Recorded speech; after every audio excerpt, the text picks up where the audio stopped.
Bam. Let's get Facebook in here. We can start the show. Wheel spinning. Take a sip of coffee while I wait. There we go. All right, folks. Welcome in. It is 6:44 a.m. Mountain Time. That makes it 4:44 Alaska. What's the time zone out there? Alaska. It's Alaska time zone. Alaska's not all in one time zone, is it? Yeah. All of Alaska. Crazy. Yeah. Huh. Even the island chain? Yeah. Everything in Alaska is the same time zone, even though we're by far the biggest state. And, we have places that would be in California and compared to places being in like Mississippi, but all one time zone. Weird. I'm going to give you a heads up. Your mic sounds like it's coming through something else right now. It sounds a little tin canny. So you guys in the chat, let us know as well how I'm doing. My internet's been a little funky, but it didn't sound like you were coming through your beautiful microphone. No free ads, so you won't say who it is. But welcome in, everybody. It is Friday morning. We're back at it. It's been obviously the chaos, beautiful chaos, good chaos of the holiday season, but we are getting back into a little bit of normalcy here with our shows and everything. And we are ready to talk a little bit of Broncos football today, obviously the playoffs and this Chargers game coming up on Sunday. Eric, I will say I'm a little bit bummed the game is on Sunday. If it had been on Saturday, might have scooped tickets to go. I know that it's Trey Lance or whatever, but probably the last chance to go this season, unless somebody wants to gift me a playoff seat. Yeah, it's my son's birthday on Sunday, so I'll still tune into the game, but I will not be spending an entire day heading down to Empower Field and back up to where I'm at. So a little bit of a bummer there, but that's all good. It's all good. How are you doing? I'm doing good. I want to say I hope everybody had a wonderful New Year and stayed safe and didn't drink and drive. For those who partake, I know New Year's is an overrated holiday if you ask Sean Payton. I think that's what he said is what it was, and I know a lot of people feel that way.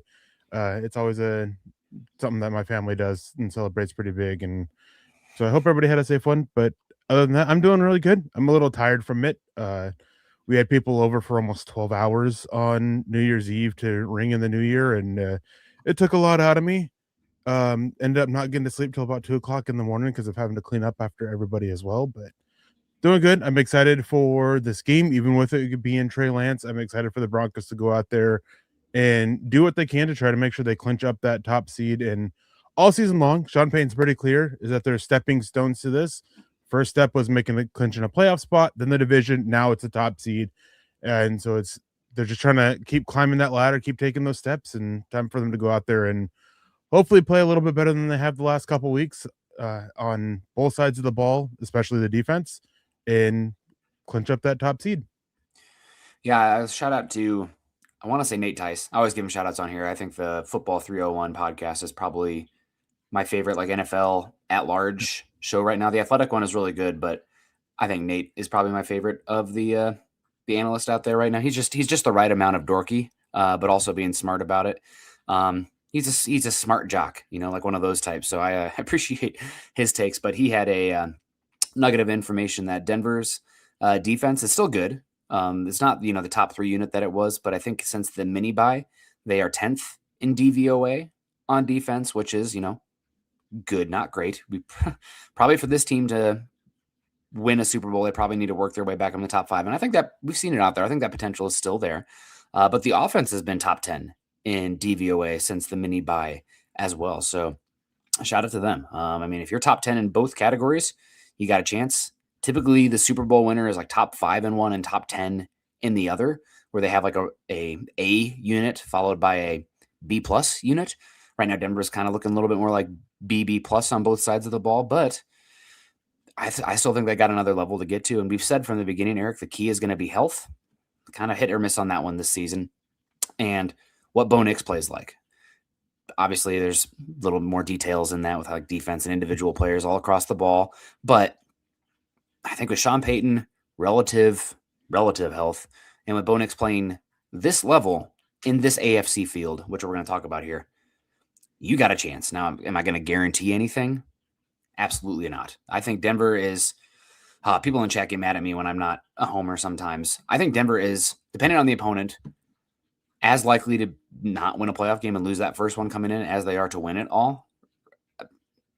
Probably. I mean, that honestly, if you ask people who weren't covering the Broncos, they'd probably say they're more likely to lose the first one than win it all because it's so hard to win 3 in a row.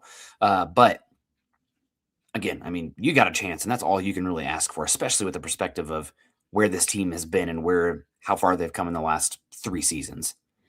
Yeah, and talking about the defense and the offense and what they've done earlier in this week, about a week ago, actually, I went in and I looked at all the numbers, well, most of the numbers from, I believe it was the bye week for the defense and then the mini bye week for the offense, because that's when the bye week, because that's when the defense specifically, when they talk about how when they started to fall off, they had some comments about that after the Christmas Day game that, we haven't been to the same since the bye week. And it is night and day difference for both sides of it. Just even if I wanted to exclude for offense the Christmas Day game and, exclude it for the defense as well, just because it seemed more like an outlier kind of game with it being a short week. But so I looked at the numbers for both including it and excluding it. And man, this defense, DVOA had them drop into 10th. They've probably been about 12th to 16th. In a lot of these metrics that you look at since their bye week, and that's going from being top 5 in almost all of these in beforehand. The only thing that they've done better is, if I remember correctly, is their rush defense success rate. That was the only one that they've actually improved upon. And then in offensively, they've done worse with their rushing EPA, but rush success rate, drop back EPA, all those have improved. So it's been interesting. It was interesting to dig into. They're both up on milehighhuddle.com. Make sure you guys check them out. But I'm with you. They need to get something figured out. I think the offense, with what they've been doing, even against the Chiefs, I know a lot of people are super down on it. They had some bad moments against the Chiefs, especially with all the injuries that they've had. But they still played pretty well. They scored 21 points on 20 points on 7 legitimate drives, which is by far their highest point per drive average on the season. And I believe it would put them right there with, the Rams who are leading it, if I remember correctly. And then defensively, though, that is where they really got to get it figured out, because they allowed, granted, it was, the interception didn't help things, a big return didn't help things, but they still allowed a third string quarterback and a fourth and fifth string offensive tackle led unit with almost all of their weapons to literally hang into it until the final minute. That's not great from the defense. And it's just, and even go back to the Jaguars game, it's been an issue consistently. They got to get it figured out.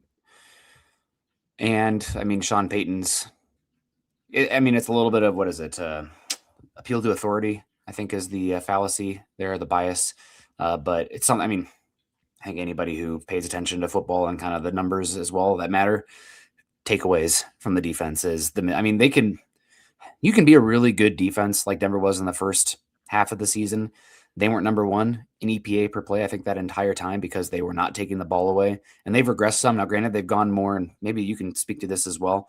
They've gone, the data shows, and eye test as well, anecdotally shows that they've gone a little bit more from cover 1 man to more zone coverage as of late. They're one of the more diverse usage of coverages in football this season. I just saw a tweet from Cody Alexander this morning. I think they're top 8 in coverage diversity, with Houston being dead last. They just line up and go. And not necessarily that's a good or bad thing.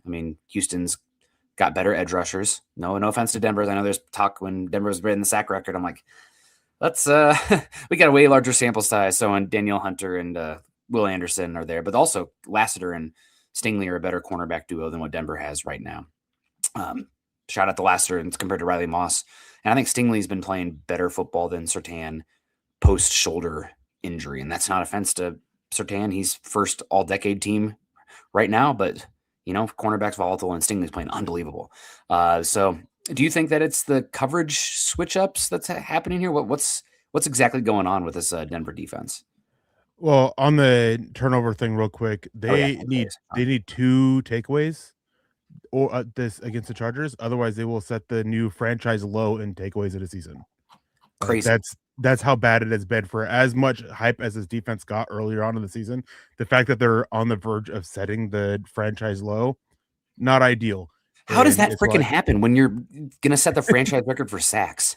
That does not make – I mean, I know that game has changed, right? Like teams are protecting the football more because they know like they're – what is it? Sabermetrics is what they call it in baseball. But like we found out how much turnovers matter. We've always known, but like we have more quantifiable idea now. But it's crazy that they are this good at pressure, this physical at tackling, and they do not take the ball away. Doesn't make any sense. And just go back and look at all the dropped interceptions that they've had, primarily Hufanga, and that's part of the reason why. It's not that they haven't had opportunities; they're just not finishing those opportunities. I mean, I can think of 5 passes off the top of my head where Hufanga literally hit him right in the hands. It should have been an interception, and it just falls to the ground. But it is a bit of a problem. As for the defensive change, I know what metric you're talking about, and it was just overall scheme diversity. Mm-hmm. It wasn't just coverages; it was like simulated pressures and blitzing, and it was encompassing all of that. And if I remember right, Denver was 6th, with the Chiefs being the most, and then as you said, the Texans were the dead last. Mm-hmm. I think a part of it is that they're still using the same principles with their coverage. It's not as much man though; it is a little bit more zone. So they're using, they're using a lot more cover 3 at the moment, if I recall. Compared to the cover 1 man that they were earlier in the season. And I think part of that is just obviously injuries, the injuries that they dealt with, Surtain missing that time, Brandon Jones being out, switching up what's going on at linebacker. I think a combination of all those is leading to it. Because obviously when you lose a starting corner who's as good as Patrick Surtain is, when you lose a starting safety who, even though he hasn't been having a outstanding year like he did last year, Brandon Jones has still been a key cog for what the Broncos were doing defensively, with his ability to help cover with the issues the linebackers were having in coverage. So all those changes play an effect in it. But Denver was starting to show this trend of going away from it. I believe the game before Surtain's shoulder injury. And so I'm really curious to see if this was kind of a thought of just trying to get more diverse, or what the case was with Vance Joseph when he started to shake it up a little bit, because I honestly don't know. Because again, it wasn't just injuries, though injuries I think play a part in it now, and staying with it started to show up before injuries happened. They need to start taking the freaking ball away. As Sean Payton has said, pretty much every kind of, like reflective period that he's had this season on the defense. Penalties was one at coming off the bye week, which still a problem. Doesn't feel like as egregious as of late, but it's still, an issue. But the takeaways, the defense has to freaking take the ball away. And if not, they're going to be an underdog at some point in the playoffs, Eric. But, we do love an underdog in here, except this week, Charger City, who's coming in here. Be respectful, Charger City. I see you. I tolerate a good bit in here, but not stupidity. The only stupidity allowed is coming from this box right here. Speaking of Underdog, the NFL playoffs are almost here, and Underdog is the best place to get in on all the action. Are you ready to get off the bench and into the game? Then head over to Underdog. By the way, it's not just football. Whether you're into basketball, hockey, or any sport in between, as well, Underdog is the best place to get in on all the action all season long. That's right. Playing on Underdog is so easy. Just pick whether your favorite players will go higher or lower on stats such as rushing yards, receptions, touchdowns, and more. Get your picks right, like maybe you did this weekend in the college football playoffs, and you could win up to 5,000 times your cash. Yeah, a lot of people have so much fun playing Underdog and winning money while watching football. That's a touchdown, you guys. Download the Underdog app today and sign up with promo code MHuddle to score $75 in bonus entries when you play your first $5. That's promo code MHuddle. Millions of fans have already won billions making picks on Underdog. Will you all be next? Be 18 plus, 19 plus in Alabama and Nebraska, 19 plus in Colorado for some games, 21 plus in Arizona, Massachusetts, and Virginia, and present in a state where Underdog Fantasy operates. Terms apply. See assets.underdogfantasy.com/web/play and get terms _DFS_.html for details. Offer not valid in Maryland, Michigan, New Jersey, Ohio, and Pennsylvania. Concerned with your play? Call 1-800-GAMBLER or visit ncpgambling.org. In New York, call the 24/7 Hope line at 1-877-8-HOPE-NY or text HOPE-NY 467-369. Awesome. Shout out to Underdog. Shout out to Denver Luke coming in here. Happy New Year. Denver Luke won. The one and only $9.99. Appreciate you. Says, good morning, boys, with the coffee emojis. Sco Ducks. Eric, I'm hoping that I don't really give a hoot about college basketball. I'm very fair weather about that, and I don't even really typically fill out a bracket because I don't watch enough. And it's kind of like skiing. Like I want to put the time and resources into something to be good at it, or I'm not doing it. Probably there's just not enough hours in the day. But I'm hoping that we have a college bracket for football at some point. I'm guessing those probably be when we get 16 points. But right now I have tweet receipts, whatever, that if I was putting money on anybody in the bracket this year for college football, it was Oregon, because they had, out of the teams I thought were legitimate, they had the longest odds. So like best, ROI on the bet as well. They are extremely talented. They got an NFL quarterback, top 3 offensive line, NFL talent across the board on defense. Boy, howdy. The Ohio State let me down as far as Big Ten goes. Also goes to show truth in football that if you can't block them up front, you're not going to win. I don't care where your talent is elsewhere. If they are beating you on the line of scrimmage, as Miami was, you could have the best wide receiver of all time. La-di-da, slow clap for you. Good job, buddy. Doesn't matter. You're getting your butts handed to you. I don't know if you got a chance to watch Ohio State, Miami. I know. Okay. Well, Miami's edge rushers obliterated Ohio State's tackles. They couldn't do anything in the game. It's tale as old as time. You rush with 4 and you win up front on the line of scrimmage, you're a more physical team, you're going to win a lot of football games. So that's a truth beyond college football, but something that what's it called? Confirmation bias of team building for me as well. Continue to invest in the lines of scrimmage and just beat people up. But shout out to you, Oregon. I'm kind of bummed Oregon's going to be playing Indiana. I wish they were on opposite sides of the bracket. I'm very Big Ten pilled at the end of the day. But yeah, I think it's a bummer. I think probably the best game left is probably Oregon, Indiana. The other game, I don't think they're as talented as either of those teams on the other side of the bracket, which is Ole Miss. Shout out to them. How hilarious they're getting this far without Lane Kiffin, everything that happened this year. What a game last night too, Eric. If you have a chance to watch the highlights, absolute mayhem at the end of the game. Insane. Like they took the stage on the field for the game to be over to celebrate 2 times when the game wasn't over, and they had to take it back off. Just chaos. But yeah, congrats to your Ducks. I think they got a chance to win their first championship, but boy, Indiana is unfreaking believable. And Eric, you know what the most important game might be for the Broncos this weekend? Which is Raiders Chiefs. Can the Raiders win that game and knock them out? Not that Mendoza's like going to be a superstar, but like I don't want them to have the chance at him because he is wired in a way that he's like one of the few people I feel like is going to succeed in a place like Vegas where there's so many distractions because that guy is just all freaking ball. I mean, he's like got a little bit of like youth pastor energy to him. It's a little bit corny, but like if he wins, people are going to rally around it. So I'm hoping that the Raiders do beat the Chiefs. I know the Chiefs would move up a little bit unless you're picking like top 3 in this draft. I don't think you're getting probably a special player even then. So I'm really hoping that the Raiders win and then fall out and don't get the first overall pick. Yeah, and speaking of Mendoza, I saw something funny about him in the post-game interview. He used the word conglomerate. And somebody's like, when was the last time that you had somebody who is as, I can't remember what they use, but they're basically talking about like as coveted by NFL teams who use the word conglomerate in a post-game interview before. And they're just kind of making a joke about just how he is as a person. And there's a lot of love for him in NFL circles. They love his focus and the drive and the mentality that he has. And I am with you. As much as I would hate to see the Chiefs get a higher pick because just who they are rumored to be after, I would much rather that happen than the Raiders finally get a legitimate quarterback and start getting on the right track. Because as annoying as the Chiefs' success has been, I've been able to deal with it because of how bad the Raiders have been. Like as long as the Raiders are bad, then everything's all right in the world. Mm-hmm.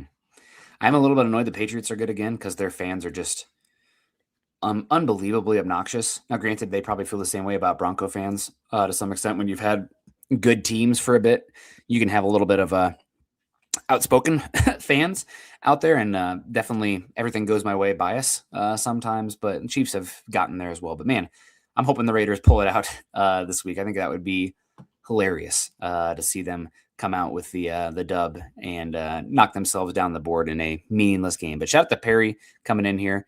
Yeah, really fun Oregon game. I saw that Kyler Casper entered the portal this morning, future Iowa Hawkeye. I think he's been hurt at Oregon, but if you remember, his dad was in the league, played for Broncos, I think even Kyle Casper, but he was an unbelievable returner for the Hawkeyes back in the day. Perry West, $20 says, good morning, guys. Go Broncos. Hope to see a complete game this week. Perry, I'm with you to a certain extent, but I'm not going to be greedy. I want to see a game where it's kind of like that Raiders game in Oakland, maybe a few more deep shots connected on, a little bit more ambitious with the pass game. But if Denver can just control the ball, not commit any turnovers, and get out of there with the win and healthy, that's enough for me. I'm not going to be overly I'm not going to ask for too much. Get that dub, get the 1 seed, stay healthy.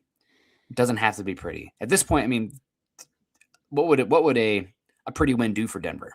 Like it maybe feel a little nice in the moment, but it would feel maybe a little bit hollow, and it's not going to change anybody's perspective. Not that that matters at this point either, but people have kind of already had their mind made up in Denver until we see what they do in the playoffs. So complete game would be good.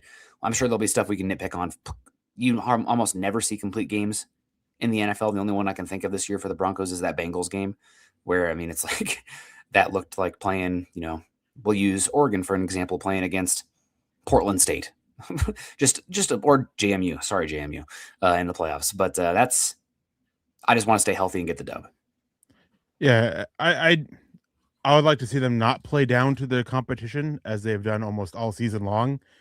And whether it comes with a complete game or not, or just, the big plays or whatever, I don't care. I just don't want to see another 20-16 win grounded out against another backup quarterback.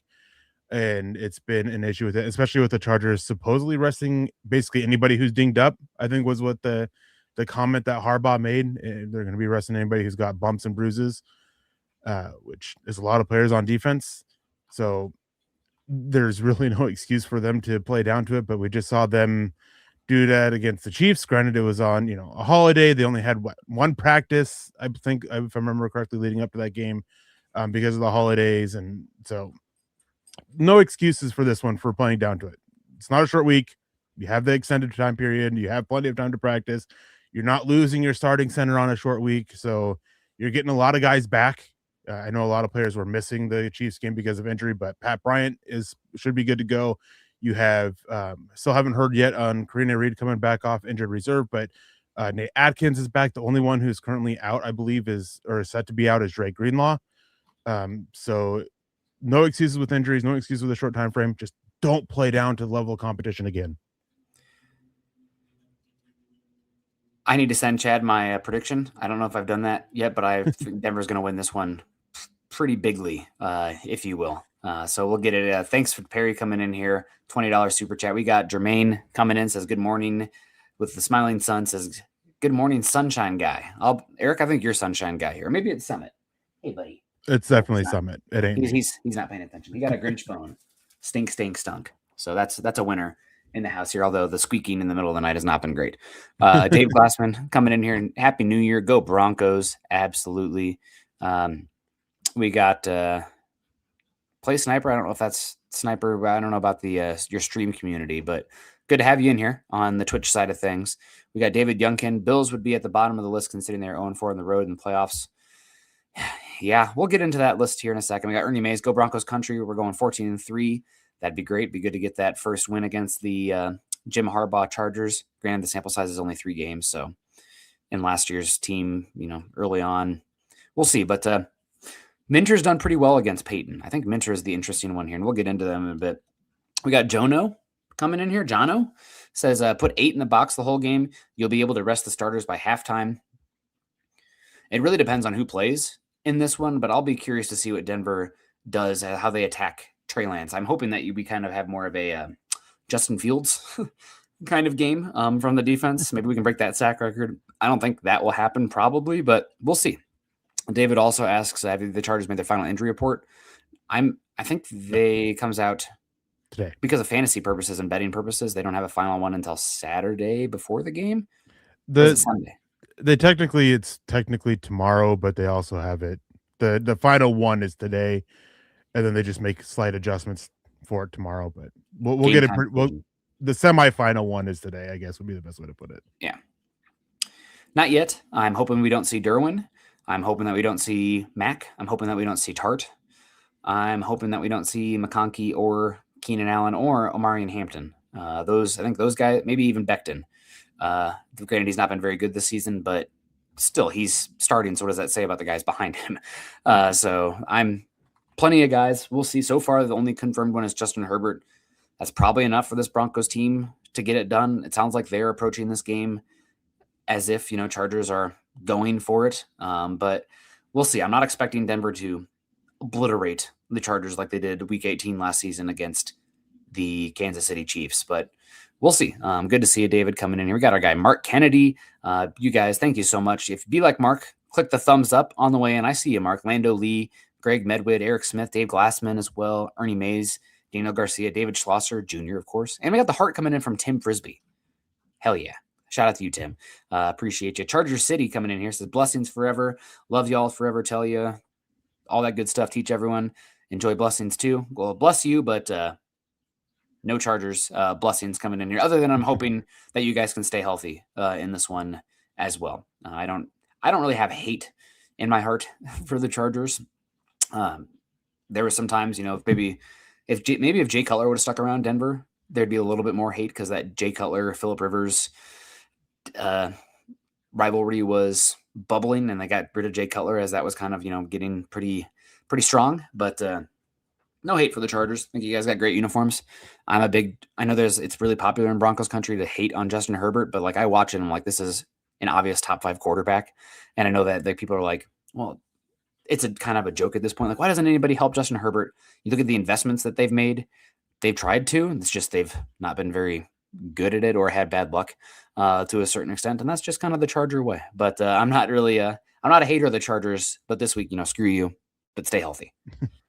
Yeah, and going back a little bit about the injuries and who they might be resting, just kind of looking at the injury report up to today, they have some limited practices and donut practice for rest with Derwin James and Khalil Mack.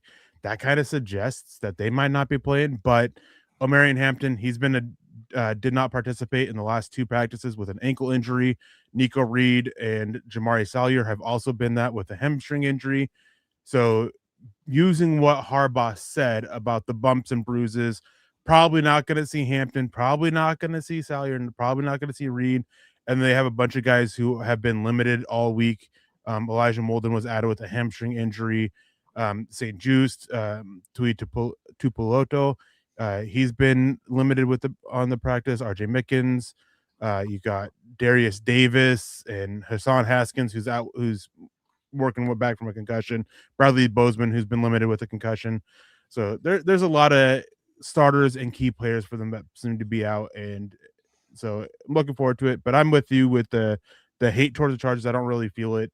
I don't really have it. They're always just kind of like the other team in the AFC West, obviously the legitimate hate for the Raiders because of how heated that rivalry is, and the Chiefs, not a fan of them for multiple reasons of it, not just because of their recent success, but my disdain for them goes back years. But the Chargers have always just kind of been there. Not that it's not like some other teams in the NFL where, unless they're playing the Broncos, I kind of root for them. I don't have that with the Chargers, but I don't necessarily also root for them to lose all the time. I don't root bad things on them. They're just kind of there in the AFC West, and for me anyways. Yeah, I think they are, with Mahomes' injury, probably the team to beat next year for the AFC West, especially because they're going to be getting back their 2 offensive tackles. I mean, this team would look very different. I'd feel very different about them if they had Slater and Alt, especially because Alt was playing, let's call it as it is. He was playing at an all-pro level. I mean, he looks like an absolute home run of a pick. I'm still a little bit butthurt about him bringing it back to Iowa legacy players because his dad went to Iowa and he'd, forsaken his corn-fed brethren for Notre Dame. Who would do that? But you don't need to say anything, Eric. But the Chargers game, we got Last Chance coming in here saying, bolt up. Y'all scared of hiding your starters from us out in the first round too. We'll see what happens. But other Chargers stuff coming in here. and talking about them being a threat next season as well, I am just so impressed with Jesse Minter and what he does on that side of the ball, because this is a team, they lack aces on the defensive side of the ball, in my opinion, but they are so sound defensively. I think they play really smart, fast football. They're a team that's kind of doubling into these smaller, faster players with a lot of two deep safety shells, and they are a really good defense. They do have one star. Obviously, it's Derwin James. They got good players. I mean, Mac's not a star anymore, but good players across the board. But I'm really, really impressed with Jesse Minter, to the point that I'm hoping that he is poached this offseason. We'll see if he was. I was hoping that that Michigan job would stay open a little bit later and he'd head back to Ann Arbor. Hell of a hire by Michigan getting Kyle Whittingham. But I'm really, really impressed with Jesse Minter and what they do. Not impressed at all with Greg Roman and the pass design out there. Good run design for the most part, but the pass design is just horrible, stale. Justin Herbert, go make a play. All right, God bless you. But Jesse Minter is great, and I'd have to go through all the defenses, but like as far as squeezing the most out of the talent that you have, he might be the best defensive coordinator at that in the NFL right now. Because I just look at on paper, I'm like, I don't see many guys I would like straight up take over a lot of Bronco players. Like Henley, Derwin James, that might be it. Maybe Diane Henley. I would definitely take Diane Henley. Yeah, Henley and James. That's it. That's about it. Yeah, for real. Like, yeah, over Broncos players, that's about it. And one thing I saw it like 2-3 weeks ago, so I don't know how it holds up now, but it was talking about like coverage busts, and the Chargers were by far the fewest. They had like 3 coverage busts on the season, and the next closest one was like 9 or 10. Like, they talking about how sound they play so disciplined, and they know their job in the scheme, and they just go out there and execute it.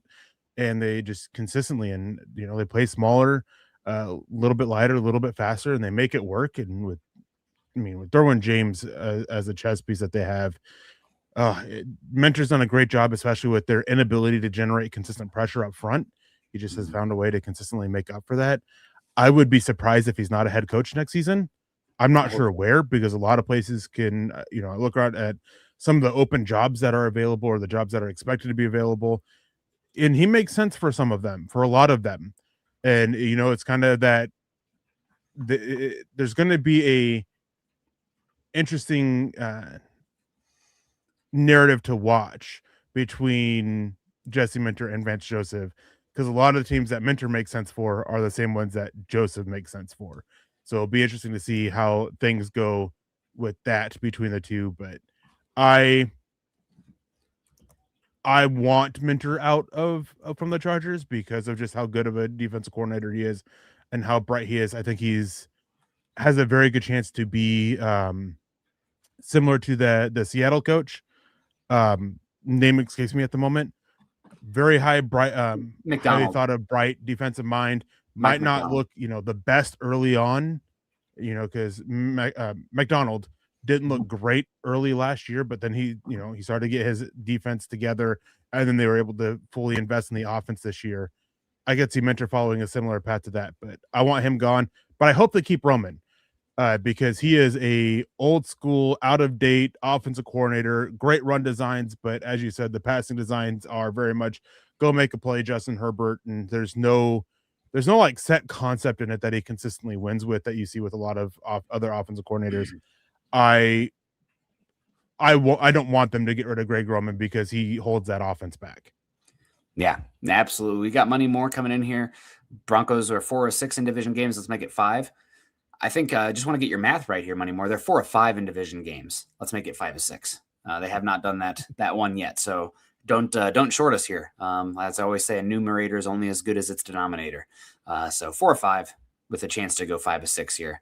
And that one that they lost was Bo Nix missing on some scheme plays that you think he'd hit one of them, but he was not playing well at the start of the season. Just wasn't. And Justin Herbert making an unfreaking believable play on that Keenan Allen touchdown at the end. I mean, that was unbelievable. He's talented, no doubt. We got Angel coming in here says Super Bowl bound. It's ours for the taking. AFC's open. We're going to get into it here in the last 15 minutes here. Joey comes in and says Vance Joseph is overrated as a DC. I think he's solid as a DC. I think he's very good, and I think he's also cut from a cloth where I think he'd be a good head coach as well. I mean, he was trying to win with freaking Trevor Siemian, guys. So, not happening. You got to have the quarterback, and also we know now the power structure in Denver at that point was not great as far as the John Elway and the ownership weirdness, Ellis, and we're in a much better place as a organizational program health. So I'm hoping Vance Joseph gets a chance somewhere. Happy that Marcus Freeman's staying at Notre Dame because maybe that opens up the Giants head coach again. We got eyes on Stefanski. He's going to be an interesting one potentially out there as well. So we'll see. Maybe he is overrated to a certain extent. Players love him. I think they play pretty well. I don't even know if I could say they play overly fundamentally sound because the tackling has gone down a little bit here the second half. Excuse me, but 2 seasons in a row, good defense. Not a lot of superstars on that defensive line as far as draft pedigree or huge contracts. Prior also, I mean, they've become larger over time, but he should get a chance. Angel coming in, Chargers just ain't charging. Yeah, maybe not. We got Spaceman coming in, Gengar ears. Shouting you out there, Eric. Love it. Did you like that? I've been getting back to Denver and busy. Did you like that Gengar bar light I found? I thought that was so cool. I saw an Alakazam one first. Yeah, that was really awesome. But yeah, needed a new headset, and I told the wife about it, and she knows how much I like Gengar, and it was kind of a theme for me this year. Gengar stuff. I got the Gengar mouse, the headset, got something for my phone, got a big old plushie. So it was kind of a theme for Christmas this year. Gengar's one of my favorite Pokemon.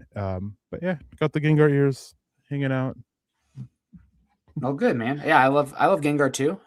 Is that why you always lick me when we meet in person? The big old tongue? Like, is that? Oh, that's that just because you taste so well. Okay, well, we'll leave it at that. Broncos. I expect the Broncos to win this one pretty emphatically, even if the score doesn't indicate, because Denver seemingly cannot win games that are not one-score games. I'm going to predict one, though. Nevertheless, I think Denver's going to win this one 23-10 in the end, and I'll send that off to Chad here as soon as we're done. I think the Chargers are going to sit a lot of people. Broncos are just going to win the lines of scrimmage, and they will control the game in the end. Bye, Summit. You heading out? Yep. Okay. The little kid's getting up here. So, and Angel says, Bo will pick them apart and shut everything hating. Nobody's going to stop hating. They're not going to watch this Chargers game. So they won't do that until he has a good game in the playoffs. People, after the Chiefs game and the Packers games, though, where people did watch, I think those were not island games necessarily, but the majority of the country got them. You're like, oh, hello, Bo Nix. Good games there. And the Chiefs game, I know a lot of people watched it, but it's kind of a snooze fest, and Denver played pretty well. I'd have to go back. I haven't had a chance to watch the All-22 in that one, Eric. I don't know how much like deep, more aggressive shots were left on the field for playing conservative against a team that was overmatched. Maybe that's partially the coaching emphasis in that game. But yeah, nobody's going to shut up until Denver does some stuff in the playoffs.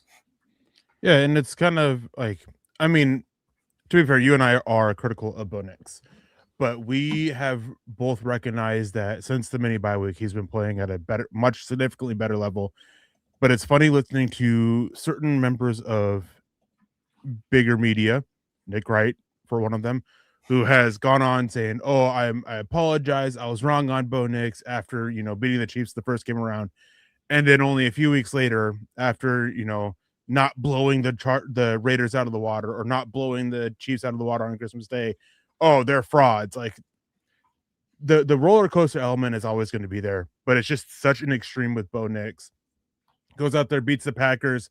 Hey, he's doing great. He's a great quarterback. Goes out there and he didn't play terribly against the Jaguars. There were a little bit more issues than we saw, the rest of that time frame since that mini bye week, but he still didn't play terribly. He actually played pretty well.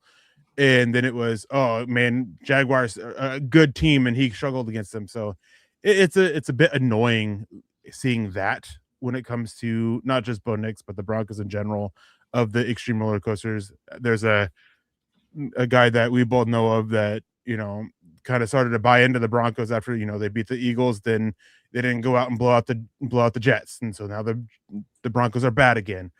Same thing with the Packers. They beat the Packers and didn't go out and beat the Jaguars, so now they're not good again, and it's tiring. And I want the Broncos to win it all, not just because obviously being a Broncos fan and wanting the success.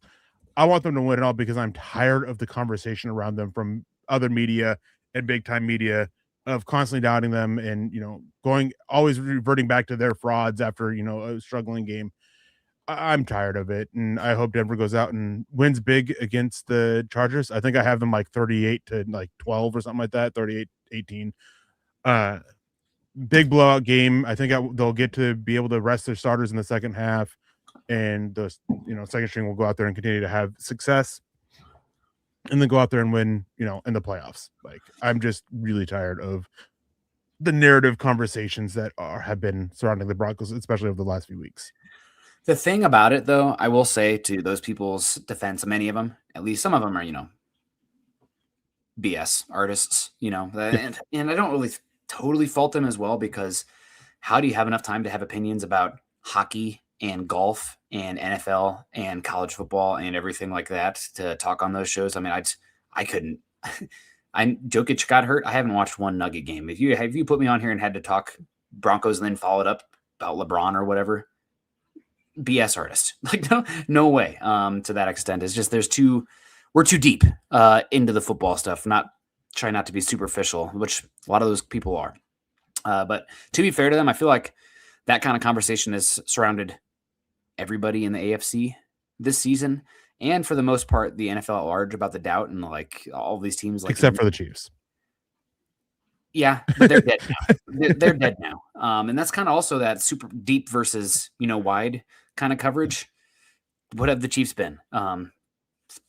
They're just faulting back on that, and it's been a pretty safe bet over the last decade. So I understand it to some extent, but let's get into it here. I know that it's 7:25 Mountain Time already. We're gonna get out of here probably 7:40.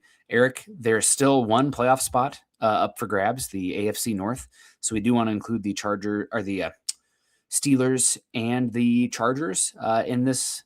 Excuse me, Jesus Christ, bless me. Speaking of Ravens. The Ravens. That's it. Speaking of which, Jetty Splash. Any thought of the Broncos fans looking past the Chargers, regardless of which ones are on the field? They're still a Super Bowl contending team. Even the slightest underestimation of Lance will cost us. Broncos fans maybe overlooking them. I don't think this team is at all, personally. Now, I do worry a little bit, Eric, and I had some people come at me after I said like maybe there was a physicality and focus letdown following that Packers game for that Jags game. And the Jags came in a much more physical in that one and appeared to want it more. They needed it more, and it looked like that on the field. So that's one thing I do worry about a little bit for this Broncos team, coming off that beat of the Chiefs and like everything that's going on. It's just kind of sometimes human nature, but given how they celebrated winning the AFC West, or lack thereof, I expect them to come out, play physical football, and take care of business in this one. I hope they play well enough, Eric, that they don't even have to like show anything on tape. They just run their basic offense and run the football and just take care of business. Yeah, I don't think they were overlooking the Jaguars at all. I think it just came out from the Jaguars just buying into the stupid small market narrative and just wanting to go out there and send a message and having a little bit more to play for, because at that point they were still playing to keep themselves alive for the top seed and still keeping themselves in the front running for the division. So I think the Jaguars just had more to play for. And this one, by what it sounds like, the Chargers aren't really playing for seeding. They're fine getting the 6th seed. They're fine getting the 7th seed. They don't really care which one. So that's why they're resting Herbert. If they cared, Herbert would be playing, as well as they wouldn't be talking about resting some other guys that are dealing with bumps and bruises. So I don't think that they're going to go out there with a lot to play for. I think they're going to go out there and just try to get out of there healthy, not get even more banged up than they are, and just go into and be ready for the playoff game. So I don't want to say that they're overlooking the Broncos, but I think that they are definitely looking ahead to the playoffs already, that their focus is what's going to happen next week. From what it sounds like, they would really like to end up that 7th seed and go into Foxborough instead of having to go into Jacksonville or Baltimore or Pittsburgh, where they got blown out in Jacksonville like 35-6 a few weeks ago, And then Baltimore or Pittsburgh playoff football, it's always super loud. I think that internally they see the Patriots as the best matchup for them, both offensively and defensively. So I think they would actually like to walk out of this one with a loss, personally. You are muted. Sorry, it's because the dog found the cat bowl. If you hear any clanking in the background, clank, clank, clank. Randy coming in here, good to see you. Says hi. Want the defense to be more aggressive. Denver Luke asks, any chance JK comes back? It sounds like I saw Lucas Evans tweeted that JK wants to come back at some point still, but who knows at this point, right? I think the earliest he could be back was the Super Bowl is what I had heard. Maybe we'll see what happens. AFC Championship game. AFC Championship game was the earliest, and that would seem to be a hopeful. Yeah. We'll see what happens on the whole. But on the rankings here, Eric, the team that I'm the least afraid of in the potential AFC, and again, I hate doing this, putting out receipts, freezing cold takes or whatever. But for me, it's the Pittsburgh Steelers. I think they are the most broken team. How do they run on offense? ISO not really great running the football. Rodgers doesn't really push the ball, and it's trying to isolate things for DK Metcalf. We have a number one cornerback that can take that away, and I think they are old on defense as well. I don't respect this version of the Steelers. I don't think they're very good. Some people, you might say, some other people might say the Chargers next. That's going to be my next team on the list, but I think the Steelers are the weakest in the field currently, and I think they're going to be knocked out. I think the Ravens will beat them, so it'll be for naught. Yeah, can I just combine it with whoever wins the AFC North? Because the Ravens don't scare me either. There's been so much coming out about the internal struggles between Harbaugh and Jackson, and how beat up Jackson has been, how that defense hasn't been great. And then I do think that the Ravens end up winning that division. I think they managed to walk out with it. And it was funny. I can't remember who it was, but there's an ESPN analyst that was talking about the Ravens Steelers game. And he's like, if Lamar Jackson doesn't play, I think the Ravens win. If he does play, I don't know. And he was kind of getting at that just because of the issues that they're having with Lamar Jackson behind the scenes a little bit. A lot of about his focus, coming in with team meetings and being late and sometimes just skipping them all together. So I just think that they're going to have too many issues for it. And then the Steelers, they're so beat up on defense. Their defense isn't as, good, isn't as scary as it used to be. And then offensively, if you can shut down DK Metcalf, they're pretty much dead in the water offensively. So neither one of those teams scares me when it comes to the AFC playoffs. I would put the Ravens above the Chargers just because of what they did to Denver last season. Still, they kind of scare me somewhat. And Lamar is still, there's like an aura somewhat to him. I know he hasn't played that way this season.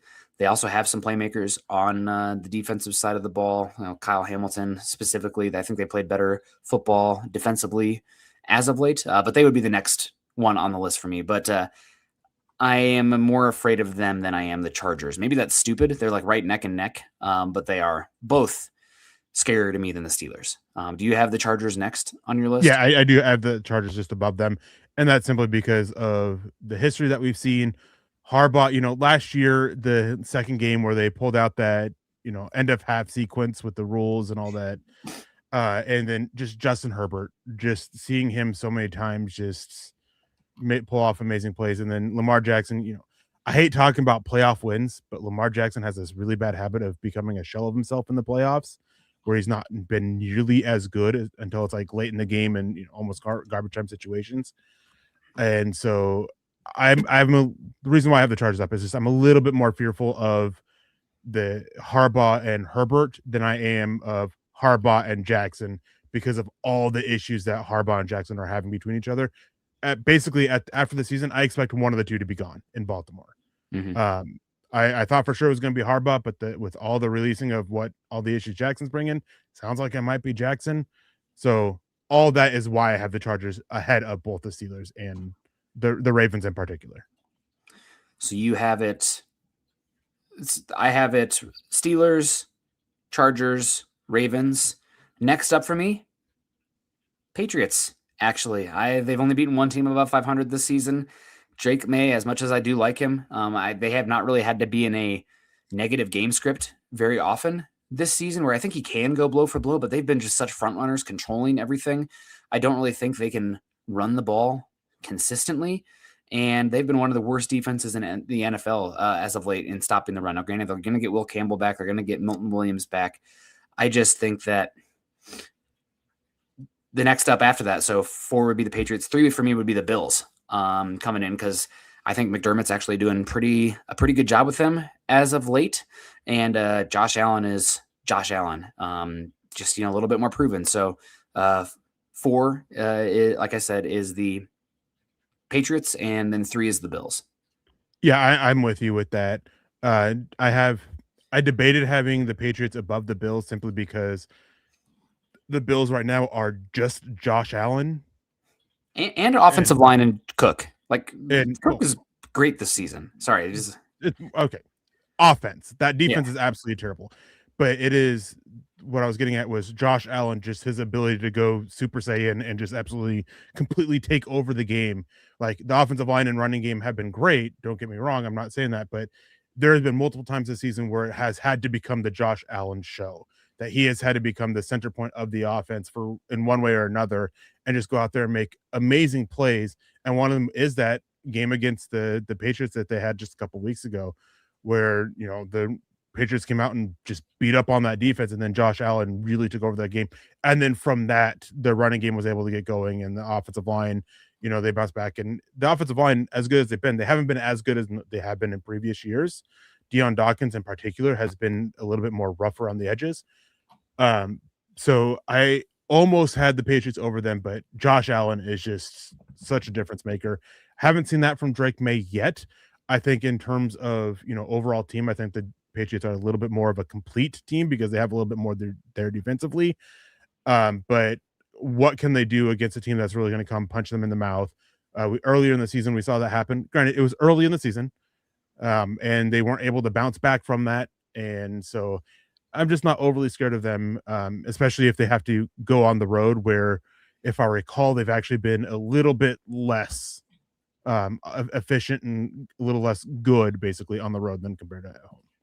And the elephant in the room is how many more Patriots players are going to get felony charges before they play as well, going on with Diggs and now Barmore as well. So obviously, I don't know if those guys will be suspended for that game with investigation and whatnot going on, but in the very least, distractions going on there. I had a really hard time with 2 and 3, or number 1 and 2, Eric, I guess, for my list here. I'm going to go Texans 2 and Jags 1, just because I think Trevor Lawrence is playing better football right now than CJ Stroud. Trevor Lawrence is on an absolute heater, and sometimes it's not who's the best, it's who's the hottest. And also, I think as good as DeMeco Ryans is, and he's a better overall coach, I trust the offensive scheming of Liam Cohen to go get buckets when needed, compared to the somewhat boom or bust offense of the Texans. They're both really good, neck and neck for me. But I think just with how the Broncos are set up, the Jags concern me a bit more, but it's close. It's almost like it'd be better in tiers. I'd put the Patriots and Bills on a tier, and then the AFC South, the Jags and Texans, but I'm going to put the Jags just above the Texans, personally. Yeah, I thought you and I were going to disagree on this one, but I'm actually in agreement with you, and it comes down to the difference in quarterback play. Mm-hmm. CJ Stroud is a good quarterback. I question how great he actually is, especially in moments that really matter. He tends to falter a little bit. Trevor Lawrence has finally found that consistency, whereas, last year and even earlier this season, he used to falter in those moments as well. And then, as good as the Texans defense is, the Jaguars defense, not great by any means, but they're still a sound unit, and their ability to generate takeaways at the rate that they are, especially over the last few weeks, last 6-7 weeks, I guess I should say, they're a little bit more scary to me to have to face against, not only but the fact that they came into Denver and beat Denver. And they made it very clear that the being at the altitude, the stadium, the atmosphere, it didn't bother them. They were focused, and they seem to be focused. They are really pushing for their first Super Bowl appearance in franchise history. So that scares me a little bit more than the Texans do. Adding into it, the fact is, when you look at the Broncos and where their struggles have been more defensive than offensive. So having that offense that's clicking on all levels, especially a team that's going to be getting some guys back that weren't there in the first game, Etienne, for example, makes it a little bit more scary as well, because Denver's defense, can they bounce back? Until I have to see it before I believe it, basically. Completely understand. Bronco for life coming in here saying, what are the chances of Sean Payton winning Coach of the Year? 5%. He's not going to win it. You got Vrabel ahead of him. You got Ben Johnson. You got Kyle Shanahan. You got Liam Cohen. They don't typically give it to long-term coaches. They're most of the time give it to people who have like had a quick turnaround. If Denver was picking top 5 last season and now the number 1 seed, maybe have a conversation. But I don't know if you can give it. And he might be the best coach, but that's not always what Coach of the Year is for. I mean, there's not really. It's kind of hard to put a lot of these stats and everything on specifically just the coach. He might be the best coach in football, but that doesn't mean he's going to win Coach of the Year. So right now, I'd probably vote Kyle Shanahan, just what he's done this season with the injuries and building the staff too, what Salah's done out there. And just like how good he did with Mac Jones and the Brandon Ayuk stuff going on here. And it's been nuts. They've been putting up like 40 points a game. I mean, Kyle Shanahan's playing a different game, feels like right now, but we'll see what happens in the playoffs. But I probably would go Kyle Shanahan. After that, I mean, Cohen or Ben Johnson, they're right up there too. Yeah, I would be surprised if it's not Vrabel. Because when you look at Coach of the Year, it's often for the coach of a team, new coach of a team, who was bad last year and then great this year. And you can talk about their schedule all you want, but the Patriots went from worst to first almost in the NFL in general, getting Will Campbell and, picking 4th in the NFL draft or 3rd or whatever it was, to now being in the running for, a Super Bowl. It's he leads in odds. And then you have Kyle Shanahan, who I'm with you. That would probably be my bet with where I would vote, with all that San Francisco had to go through with the injuries and the outside distractions. Then you have Mike McDonald in Seattle, Liam Cohen, Ben Johnson, and Sean Payton, according to the odds, is 6th. So I just doubt it. That's what we said. That's what we said there. Yep. I just doubt it because, again, it's often looked at, what did you do the year before? Denver was a playoff team last year, playoff team again this year. And they vote here after this week, I believe, or voting's already started taking place. I can't remember how it works for Coach of the Year. I know for a lot of other things, they start voting, I believe, after week 16, and they vote until the week of the playoffs. So they have that 2-week period to get your votes in. So what happens in the playoffs doesn't matter for all of this. So I would be surprised if it's not Vrabel, but Sean Payton 6th. I can see the argument for it, but again, it often looks at what you did last year compared to this year, and being a playoff team last year and again this year just makes it hard to have him win Coach of the Year. 1,000%. We got Janie coming in here. Big Broncos fan. Super Bowl, here we come. He also says, have a good day, y'all. Just wanted to plug that. Go Broncos all the way to the Super Bowl. Heck yeah, Janie. Appreciate you coming in. Drop the thumbs up on the way in, on the way out, wherever you're at. Appreciate everybody coming in today with all the super chats as well. Perry West, big time. Denver Luke, good to see you this morning. And, of course, Jetty Splash, the strong and mighty folks in here giving substantial super chats at that. And we appreciate it all, but those are all, $9.99, $20. God bless you. Coming out of the holiday season, I know it's a tough this time of year, so appreciate you so much coming in here. Make sure you guys are following Eric and I on Twitter, X, whatever it is. Make sure you just don't put us in bikinis like whatever's going on there with Grok right now. If you don't know what I'm talking about, God bless you. But it's pretty gross. But follow us on X is where we're at right now, I guess. Also follow Eric's at Eric Trickle. I'm at Nick Kendall, MHH. We also are at Mile High Huddle. Appreciate you there. Follow us on Facebook.com/Mile High Huddle and Facebook.com/Mile High Huddle Pod. I've been plugging this one as of late because I'm very much a podcast listener. I know YouTube is the number one way people listen to podcasts now. It's as much video vlogging, I guess, as anything else. But I still listen to Apple Podcasts, and if you have Spotify, anything like that, leave us a 5-star rating and review because it does really help us. But the number one way you can help us, head on over to YouTube.